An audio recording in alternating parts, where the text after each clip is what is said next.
할렐루야. 네, 하나님의 사랑과 은총과 평강이 함께 하시기를 예수님의 이름으로 축원합니다. 예, 오늘의 말씀의 제목은 은혜와 평강의 하나님이라는 제목으로 함께 말씀을 나누며 은혜 받도록 하겠습니다. 하나님께서는요, 하나님의 자녀들에게 복을 주시기를 원하십니다. 우리 하나님께서는 언제나 우리를 사랑하십니다. 또한 우리에게 언제나 마음을 함께 하시고 언제나 우리에게 그 얼굴을 향하고 계십니다. 우리 하나님은요, 우리 한 사람 한 사람에게 늘 은혜의 빛을 비춰주시기를 원하시고 평강 주시기를 원하십니다. 여러분, 오늘도 하나님께서 우리를 사랑하셔서 축복해 주시고자 주님의 전으로 불러 모아주신 줄 믿습니다. 여러분, 사실상 추석 명절을 지내고 여러분들 한편으로는 몸도 피곤하고 또 마음도 분주했을 수 있습니다.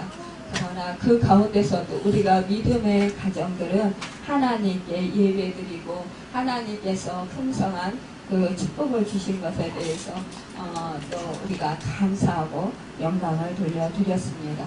참으로 복된 그런 은혜가 아닌 줄 우리가 정말 생각할 때 너무나 감사한 것을 보게 됩니다. 여러분, 그런데 우리가 참으로 하나님과의 관계를 더욱더 돈독히 할 때 더 많은 축복을 받는 비결이 있는 것을 볼 수 있습니다.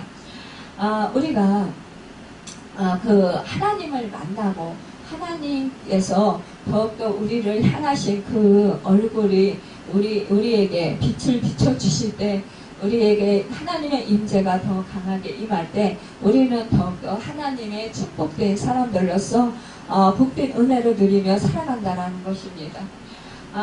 그래서 다윗은 주밖에는 나의 복이 없나이다 이렇게 그렇게 고백을 했습니다.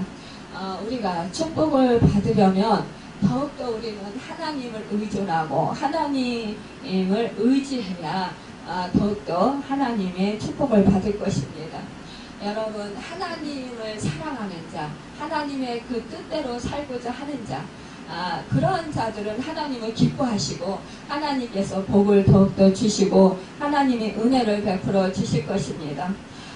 구원을 헬라어로 디아소조라고 하는데요, 안전하게 살려내다, 위험한 장소에서 풀어주다라는 뜻을 가지고 있습니다. 예를 들어서 새장에 갇힌 새를 풀어서 하늘로 자유롭게 훨훨 날아갈 수 있도록 그렇게 그 새장에서 풀어주는 것입니다. 놓아주는 것입니다. 그런데 그 새는 정말로 그 새장에 갇혔다가 그 날개를 쫙 펴고 그 너무너무 정말 기뻐서 하늘 그 창공을 훨훨 날아가는 것 같이 우리의 정말 죄 가운데 우리가 있었을 때는 그 감옥에 갇혀 있는 것처럼 우리가 정말 영혼이 고달프고 너무나 힘듭니다.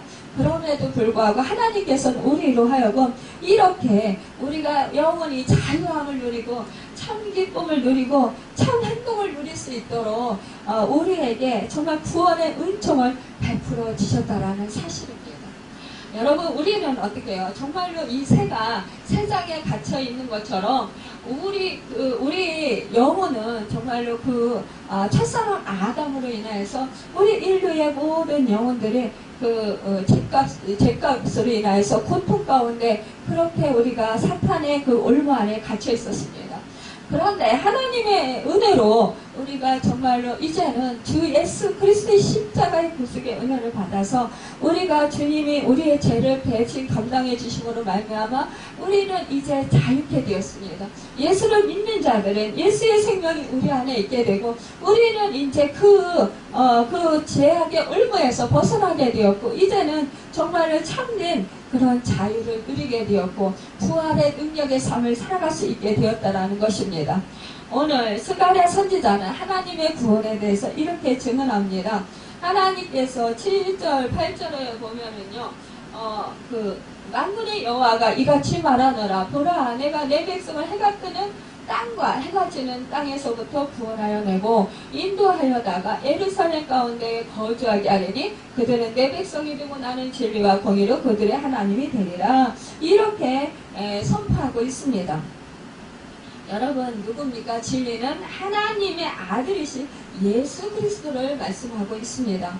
공의는 하나님께서 죄인을 대신해서 독생자 예수 그리스도를 십자가에 대속하신 것으로 보상되었습니다.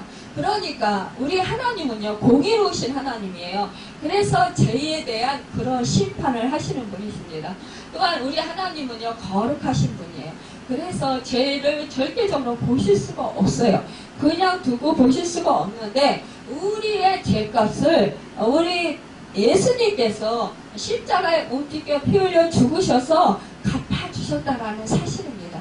그래서 이제는 우리는 이제 예수님의 그 십자가의 구속의 은혜로 말미암아서 우리는 이제는 제사함의 은혜를 받았기 때문에 하나님께 나갈 수 있는 그런 정말 하나님께서 우리를 공의로 심판하지 않으실 수 있는 그 은혜를 받게 되었다는 거예요. 이미 예수님께서 우리의 죄값을 다 치러주셨기 때문에 예수님이 우리의 그 죄값을 치러주신 그 은혜로 말미암아 우리 하나님은 이제 그 공의를 다 우리로 하여금 면해주셨다라는 사실입니다.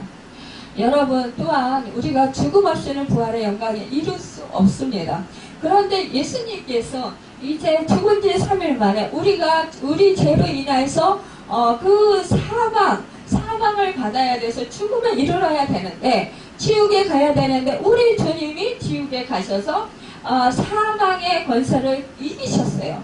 그리고 3일 만에 부활하셔서 우리에게 부활의 영광을 안겨주셨다라는 사실입니다. 우리 기독교는요, 정말 십자가와 부활의 종교입니다. 만약에 십자가만 있고 부활이 없다면 이것은 능력이 없는 그런 정말 그 안타까운 일이었을 것입니다. 그러나 우리 주님께서 이 사망 권세를 이기시고 부활하셨다라는 것, 승리하셨다라는 거예요. 그 승리를 우리에게 안겨주셨다라는 것입니다. 오늘 본문에서 보면은 그러니까 이 스가랴 선지자가 이제 그 유다와 이스라엘 백성들이 하나님께 죄를 지어서 그 이방 땅에서 70년 동안 바벨론에서 포로가 되어서 그 고통 가운데 살았습니다. 그러나 이제는 하나님께서 그들을 회복시켜 주시겠다라는 말씀을 전하고 있는 것입니다. 여러분, 우리가 우리의 죄로 인해서 우리가 예수님을 믿지 않으였을 때는 우리 죄값으로 인해서 우리가 엄청난 그런 사단의 그 울보 속에서 고통을 받고 살았어요. 그러나 이제 우리가 예수 그리스도를 구세주로 영접함으로 말미암아 우리는 예수님의 그 십자가의 구속의 은혜로 죄사함을 받고 구원을 얻었다라는 사실입니다. 이것이 얼마나 큰 기쁨이고 큰 은혜입니까? 오늘 9절에서 10절에 만군의 여호와가 이같이 말하는 만군의 여호와의 집 곧 성전을 건축하려고 그 지대를 쌓던 날에 있었던 선지자들의 입의 말을 이날에 듣는 너희는 손을 견고히 할지어다. 이날 전에는 사람도 삭슬 얻지 못하였고 짐승도 삭슬 받지 못하였으며 사람이 원수로 말미암아 평안히 출입하지 못하였으나 내가 모든 사람을 서로 풀어주게 하였느니라. 여러분, 우리 하나님께서는 죄에 빠진 인간을 구원하시려는 하나님의 계획을 창세전에 예정하셨다라는 것입니다. 이 같은 하나님의 예정은 인간의 역사와 이성으로는 이해할 수가 없어요. 정말로 알 수 없는 비밀이라는 것입니다. 그러나 하나님의 뜻이 비밀로 진행되어 왔기 때문에 인간의 생각이나 천의학으로 이해할 수 없지만 그러나 하나님의 그 역사가 우리에게 이루어지셨다는 거예요. 여러분, 그 이스라엘 백성들이 바벨론 포로로 끌려갔을 때 이들의 죄악으로 인해서 하나님께서 이들에게 바벨론의 그 포로 생활을 허락하셨어요. 그런데 이 예루살렘과 유다 이 땅에 이 예루살렘에 정말로 그 성전이 회파되었고 또 정말 고통 가운데 그렇게 살았다라는 것입니다. 그러니까 씨앗을 뿌려도 씨앗이요 이 생산이 되지 않았다라는 거예요. 그러니까 씨앗이 싹을 트고 그리고 자라서 잎이 트고 열매를 맺어야, 꽃이 피고 열매를 맺어야 되는데 열매가 없었다라는 거, 소출이 없었다라는 거예요. 그러니까 하박국 선지자는 뭐라고 했습니까? 얼마나 이스라엘, 예루살렘에 정말로 이렇게 황폐했으면, 그랬으면 이 하박국이 뭐라고 했겠어요? 그 소문을 듣고 하나님께서 이제 그 성읍을, 예루살렘 성읍을 폐파시킨다. 이런, 70년 바벨론 포로로 끌려가게 한다. 너희의 죄악 때문에. 이렇게 그 소문을 들었을 때 이 하박국이 정말로 너무나 절망했습니다. 그런데 이렇게 고백했어요. 무화과 나무 잎이 무성치 못하고 감람나무에 소출이 없어도 그 포도나무에 열매가 없어도 미약간에 소가 없어도 우리의 양이 없어도 또한 밭에 채소가 없어도 나는 여호와로 인하여서 즐거워하리라. 나는 여호와로 인하여서 기뻐한다. 여러분, 우리가 정말로 이제 이스라엘, 예루살렘이 이 지경에 이르렀다라는 거예요. 해파되어서 무엇을 심어도 소출이 없습니다. 그리고 무슨 일을 해도 승리하지 못합니다. 무슨 일을 해도 성공하지 못합니다. 그러니까요, 우리가 참 인생을 살아가면서 생각지도 않게 사업이 갑자기 망할 수도 있고요. 갑자기 건강하던 몸이 아플 수도 있습니다. 갑자기 자식이 어려운 일을 당할 수도 있습니다. 이럴 때 우리는 속수무책이라는 거예요. 그런데 이럴 때 이 하나님께 피하고 하나님을 전폭적으로 의지하고 하나님을 바라보고 하나님께 소원을 두고 기도하는 자는 결국 하나님께서 구원의 역사를 이루어 주신다라는 사실을 말씀하고 있는 것입니다. 여러분, 우리가요, 믿음 생활 잘했어요. 그런데 내가 말씀을 정말 열심히 보고 말씀대로 순종하고 행하는 삶을 살았습니다. 기도를 열심히 했습니다. 또 예배 생활을 열심히 했습니다. 그럼에도 불구하고 내 생활에 왜 어려운 일이 생길 때는 왜 하나님께서 이런 어려운 일을 허락하실까? 우리가 이렇게 생각을 합니다. 그런데요, 이때 우리가 다 잘하는 것 같지만 그 중에서 정말로 하나님과의 나와의 관계를 깊이 들여다보면은 그 속에서 나와의 하나님 관계에서 가장 중요한 것이 빠져있음을 볼 수가 있습니다. 여러분, 겉으로 보기에는 정말로 하나님과 나와의 관계에 있어서 부족함이 없는 것 같습니다. 그런데 내 마음 중심 속에 무엇인가 빠져있는 것이 있다는 것을 우리가 발견할 수가 있습니다. 그것이 우리가 하나님께 온전히 들어야 하는 거예요. 그러니까 우리가 내려놔야 할 것은 내려놓고 하나님께 전폭적으로 의지하고 하나님께 드려야 할 것은 드려야 하는데도 불구하고 그리하지 못할 때가 있다는 것입니다. 이럴 때 하나님께서는 깨닫게 하기 위해서 그런 고난을 허락하신다라는 거예요. 그것이 어찌하면 그것이 우상이 될 수 있었기 때문이라는 것입니다. 여러분, 하나님이 원치 않는 일이었기 때문이었을 것이라는 것입니다. 우리가 하나님의 마음을 정말로 뜻을 구하고 하나님의 마음을 잘 알고 하나님의 말씀대로 행하는 것이 참으로 중요하다라는 것입니다. 하나님과의 나와의 관계가 친밀한 것이 참으로 중요하다라는 것을 오늘 본문에서 말씀하고 있는 것을 보게 됩니다. 유다 백성들이 성전을 재건할 당시에 삶의 기본적인 것들조차 보장받지 못하는 어려운 형편에 처해 있었던 것을 알 수 있습니다. 이제는 이들이 바벨론 폴에 70년 동안 흩어졌다가 여러 나라에 흩어진 이제 이 땅에 돌아왔습니다.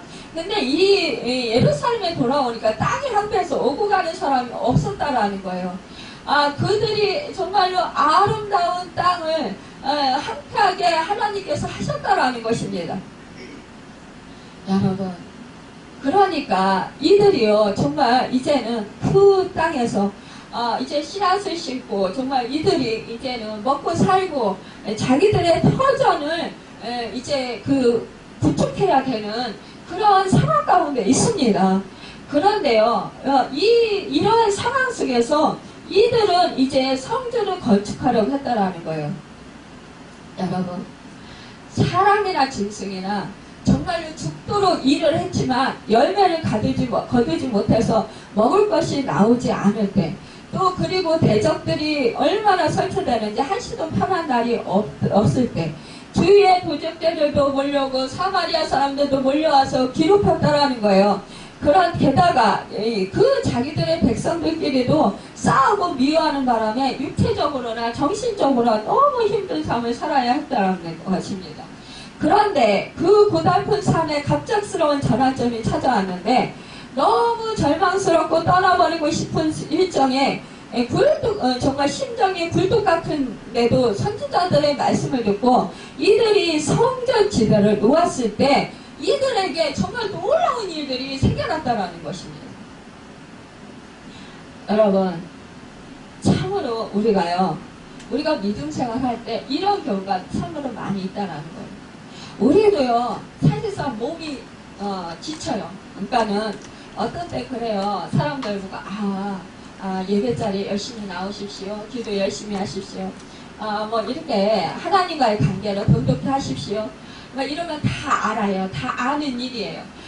그런데 정말 내가 너무 하는 일이 많고 내가 너무 분주해서요. 내가 너무 몸이 아파서요. 내가 너무 힘이 들어서요. 못하겠어요. 이런 물질적으로도요. 내가 너무 힘들어서요. 정말 헌금을 못 드리겠어요. 이렇게 말씀하시는 분들이 있다라는 거예요. 물론 현실적으로 그게 맞습니다. 그런데요. 그럼에도 불구하고 하나님을 생각함으로 말미암아 우리가 하나님이 기뻐하시는 일을 할 때 하나님께서는 그 보상하시는 그 은혜를 베풀어 주신다라는 사실이에요. 우리가 알지도 못할 정도로 정말 놀랍게 보상해 주시는 그런 축복을 내려주시는 것을 보게 됩니다. 여러분, 상황이 아무리 어려워도 하나님께서 기뻐하시는 일부터 하겠다라는 그런 결단을 할 때 여러분 기도 응답이 나타나는 것을 보게 됩니다. 사랑과 은혜의 하나님께서 평강의 씨앗을 덤으로 주십니다. 12절에 만군의 여호와의 말씀이 이제는 내가 이 남은 백성을 대하기를 옛날과 같이 아니할 것인즉 곧 평강의 씨앗을 얻을 것이라. 포도나무가 열매를 맺으며 땅이 산물을 내며 하늘은 이슬을 내리리니 내가 이 남은 백성으로 이 모든 것을 누리게 하리라. 이렇게 말씀하고 있어요. 이러니까 얼마나 이스라엘 백성들은 정말 이 유다 백성들은 얼마나 기쁨에 정말 감격이 차고 넘치겠어요. 이 말씀은 이스라엘 회복을 약속하시면서 말씀하시는 것입니다. 그러니까 우선순위를 바로 잡으면 우리 생활 주변에 큰 변화가 일어난다라는 것입니다. 이제 고생하지 않고 편안하게 추수하며 포도나무가 열매를 맺고 땅이 산물을 내고 하늘이 이슬을 내리는 일이라는 거예요. 그러니까 우리 주님께서는 뭐라고 했어요? 그의 나라와 그의 일을 먼저 구하라. 그리하면 너희 모든 것을 더하여 주시리라. 이렇게 말씀하셨습니다. 아무것도 염려하지 말라. 두려워하지 말라. 내가 너와 함께함이냐. 내가 너를 오른손으로 붙들어 주리라. 너는 강하고 담대하라. 그러니까 하나님의 말씀을 내 마음판에 새기고 그 말씀을 내가 묵상하고 그 말씀을 따라서 우리가 하나님을 의지하고 살면 하나님께서 나에게 정말로 평강을 주신다라는 사실입니다. 여러분, 우리가 하나님의 이러한 은혜의 말씀을 들을 때, 약속의 말씀을 들을 때 우리는 새 힘이 솟습니다. 새 능력의 역사가 일어납니다. 여러분, 평강의 씨앗, 열매, 산물, 이슬, 이 모든 것들은 하나님의 은혜를 의미하는 것입니다. 그리고 이스라엘 백성이 이 모든 것을 누리게 하리라는 말씀을 인 것을 볼 수가 있습니다. 이 평강의 씨앗은요, 하늘에서 이슬처럼 내려오나 맞을 수 있어요. 정말로요, 그 성령님께서 우리에게 충만할 때 우리는 평강할 수 있습니다. 평안할 수 있습니다. 어떠한 세상에 흉흉한 소식이 들려온다 할지라도 우리가 두려워하지 않을 수 있습니다. 염려하지 않을 수 있습니다. 마음이 강하고 담대하고 당당하게 우리가 담대함으로 그렇게 살아갈 수 있습니다. 어떠한 형편에서도 우리가 자족하고 감사할 수 있다는 거예요. 이렇듯 하나님의 은혜가 이슬같이 내리면 우리는 마음이 촉촉해지고 그러면서 부드러워집니다. 그러면서 새 힘이 생긴다라는 거예요. 그러기 때문에 우리는 정말로 청년의 그런 그 영성을 소유하게 된다라는 것입니다.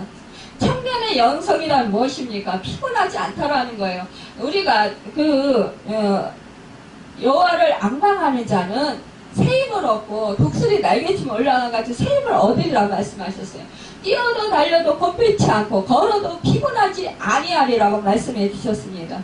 여러분, 이렇게 청년의 영성을 소유한 자들은 그 하나님의 평강이 임하여서 어떠한 상황 속에서도 지치지 아니한다라는 거예요. 새 힘을 공급받을 수 있다라는 거예요. 새 힘이 생겨서 어떠한 상황에서도 힘차게 정말로 일어서서 달려갈 수 있다라는 사실입니다. 여러분, 우리가요 영적으로요 공부해지면은요 자꾸 무기력해져요. 자꾸 마음도 깔아앉고요.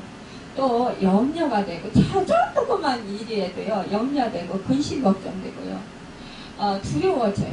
또 좌절이 돼요. 또 부정적인 생각들이 꼬리에 꼬리를 물어요. 이러기 때문에 마음이 불안하고 그러다 보면은 정말로 절망적이 돼요. 그러다 보면은 마음이 자꾸 우울해져요. 그러다 보니까 우울증이 생기게 되면 이제 밖에 나가기 싫습니다. 두문불출하게 됩니다. 그러면서 사람과의 담을 쌓게 돼요. 세상과도 담을 쌓게 됩니다. 그러면서 자꾸 나락으로 꺼져 들어갑니다. 영원히 힘든 거는 물론이거니와 그 육체가 너무너무 힘듭니다. 꼼짝하기 싫습니다. 손 하나 깨딱하기 싫습니다. 정말로 몸부림을 쳐도 일어서서 집안일 하나 하고 싶지 않은 거예요. 심지어는 화장실도 가기 싫을 정도로 그렇게 무기력해져요. 먹는 거 아무것도 먹고 싶지도 않고 하고 싶지도 않습니다. 아무리 배가 고파도 정말로 꼼짝하지 않습니다. 누워서. 그러면서 한숨을 들이쉬고 내쉬고 한다라는 것이. 여러분, 이렇게 절망 가운데 그렇게 정말 나라 깊은 곳으로 빠져들어서 너무나 힘든 고통의 세월을 보내게 된다라는 사실이에요. 그러다가 보면은 차라리 내가 이대로 살 바에는 죽었으면 좋겠다. 이런 생각을 하게 된다라는 거예요. 이러면 사단이 너무너무 좋아한다라는 사실입니다. 여러분, 그런데요, 이 청년의 영성을 소유하면은요, 막 힘이 생겨요. 성령님이 함께 하시고 나를 도와주시니까 힘든 일도 힘든 줄을 모르고 행하게 됩니다. 또한 아무리 힘들어도 주님께서 새 힘을 주시고 능력을 주시니까 감당할 수가 있습니다. 그리고 그것들은 밥으로 여기게 된다라는 거예요. 하나도 힘들다라고 생각을 하지 않습니다. 괜찮다.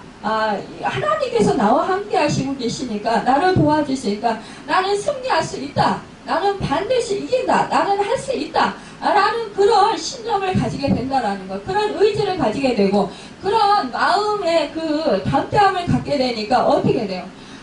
이제 힘차게 모든 일들을 잘 감당할 수 있다라는 것입니다. 여러분,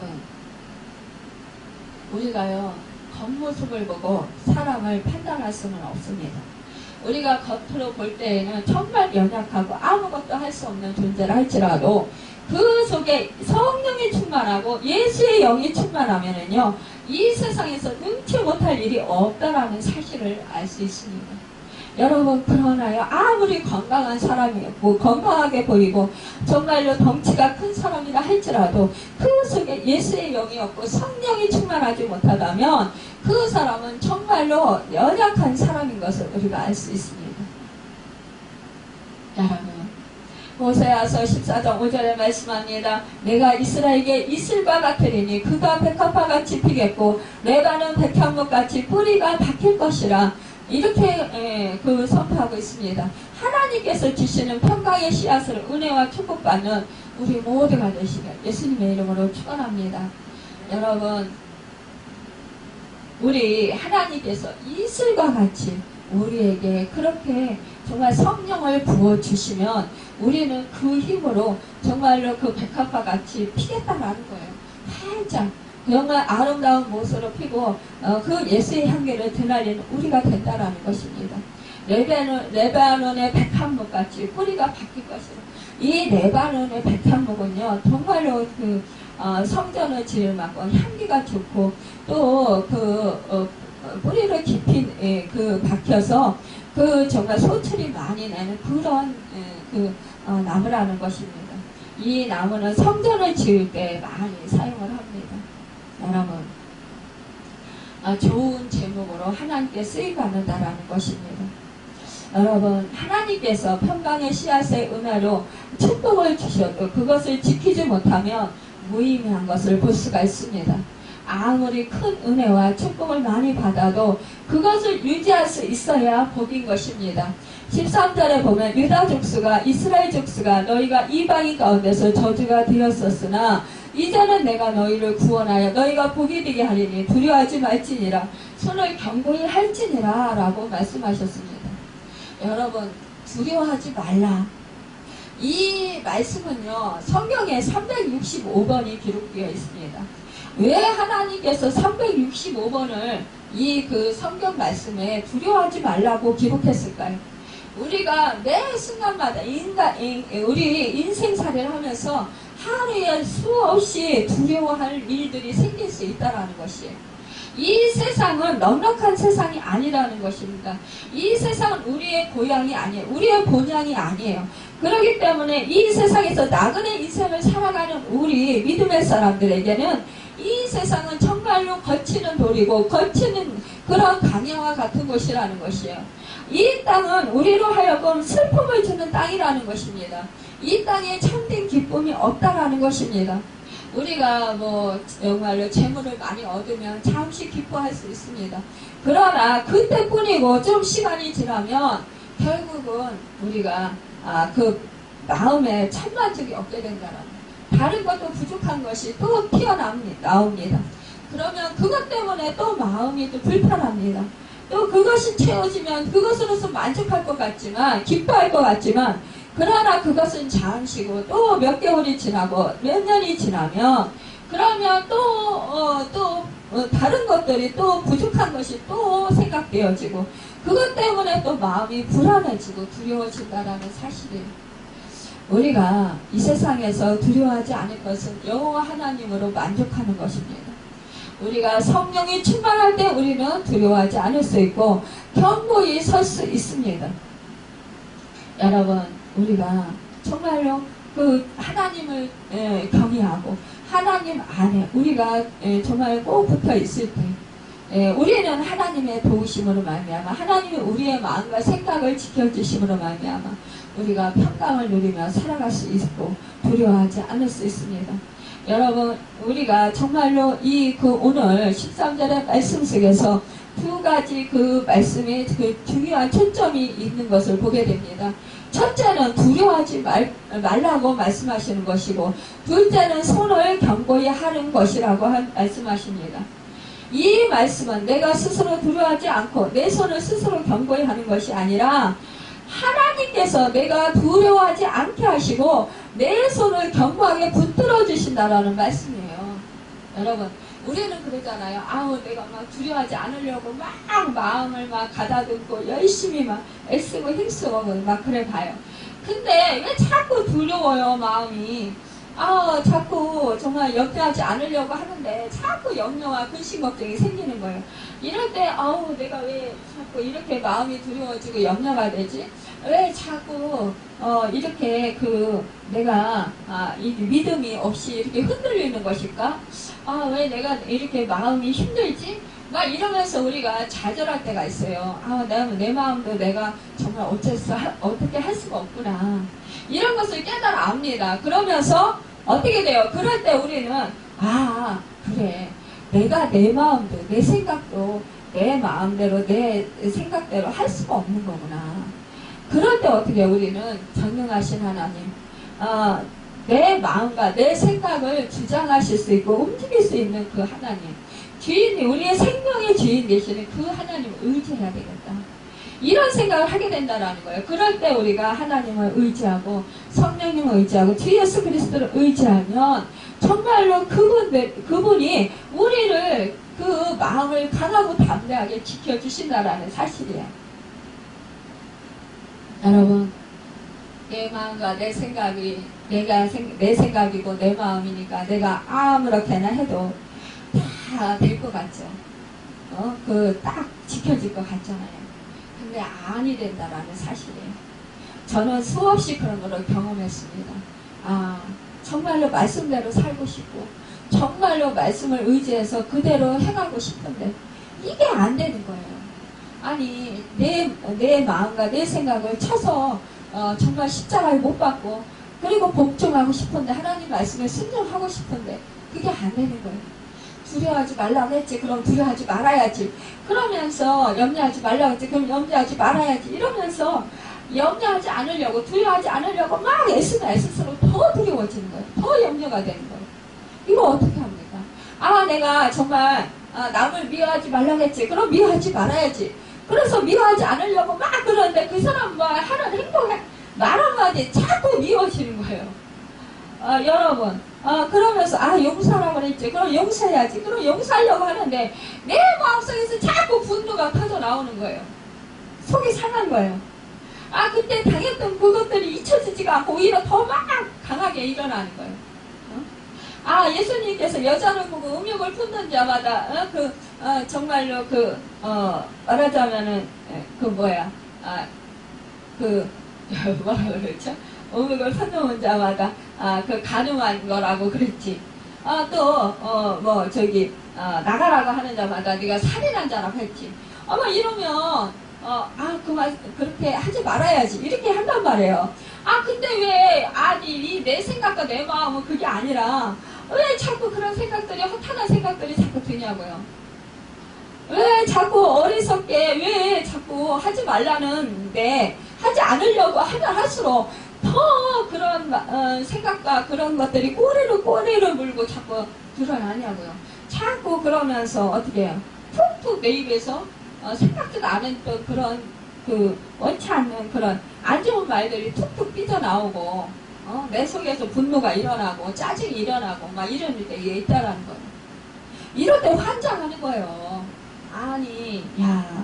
저 같은 경우 그랬더라고. 목사가 돼가지고 내가 이렇게 하면 안 되는데 왜 됐고 이러냐.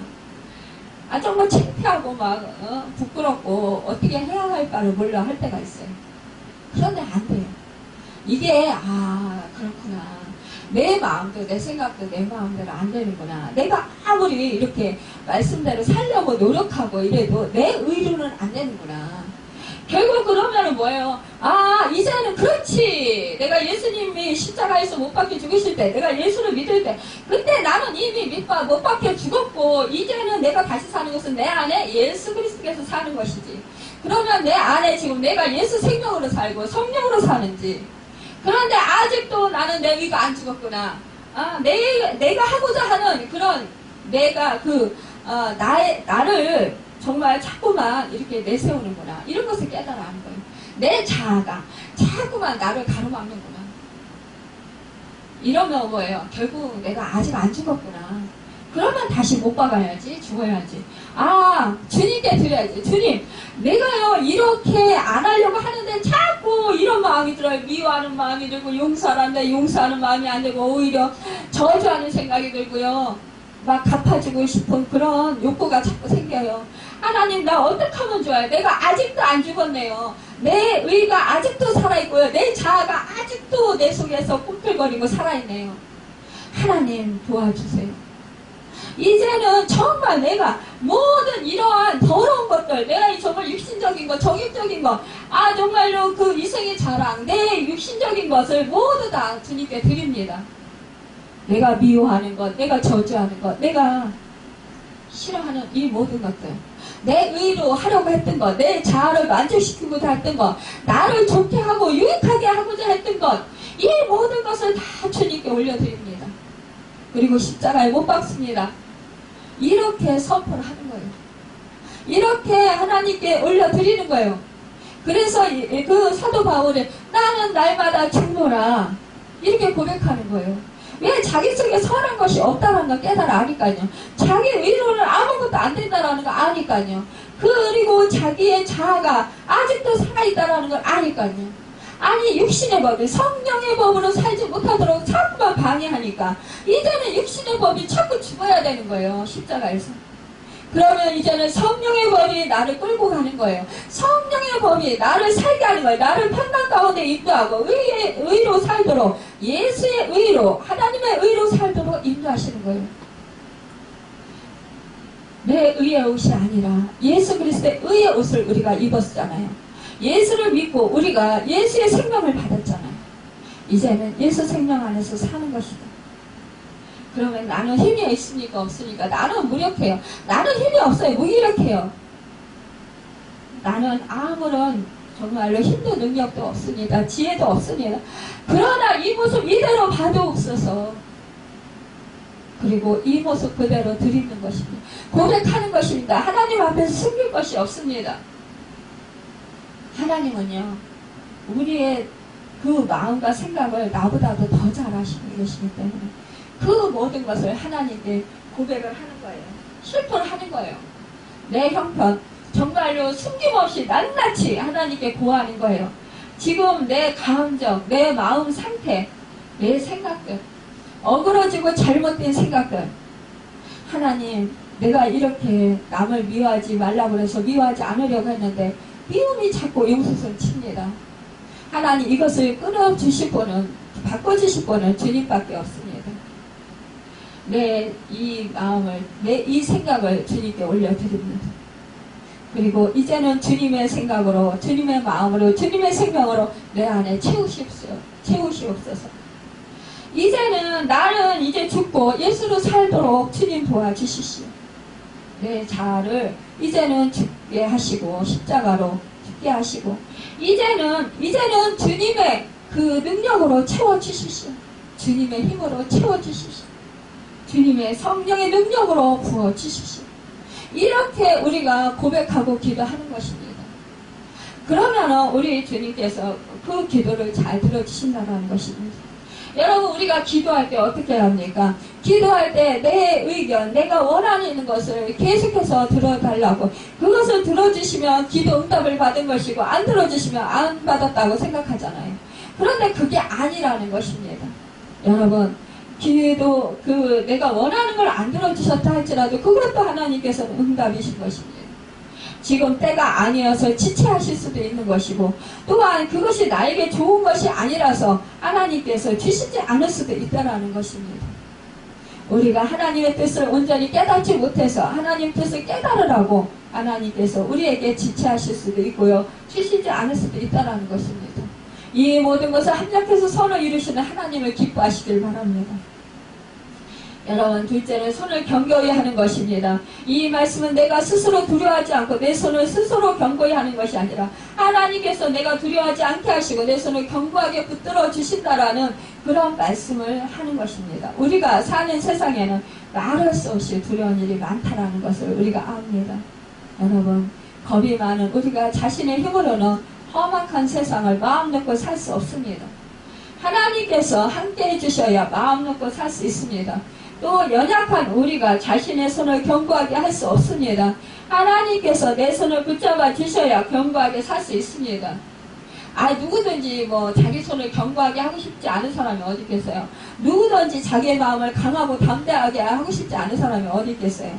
누구든지 정말로 평안하게 살고 싶지 않은 사람이 어디 있겠어요? 다 성령 충만함 받아서 다 평안하게 살고 싶죠. 근데 그것이 안 되기 때문에 문제라는 거예요. 여러분, 이럴 때 우리는 정말 안 됩니다. 내 힘으로 내 능력으로는 안 됩니다. 만군의 여호와 하나님이시여 하나님의 영으로만 됩니다. 그러니까 우리가 어떻게 고백해야 됩니까? 정말로 내 힘으로 내 능력으로 안 되지만 오직 여호와 신으로 됩니다 라고 고백했던 그 선지자처럼 우리도 그렇게 고백을 해야 할 줄 알아야 된다는 사실입니다.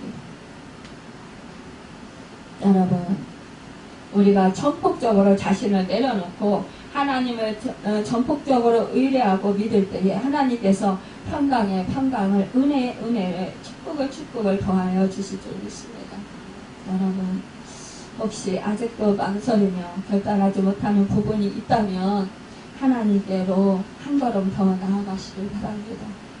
주님의 손을 붙드는 손을 약하게 하지 마십시오.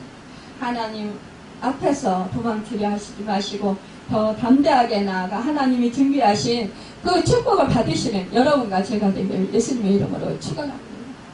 기도하겠습니다.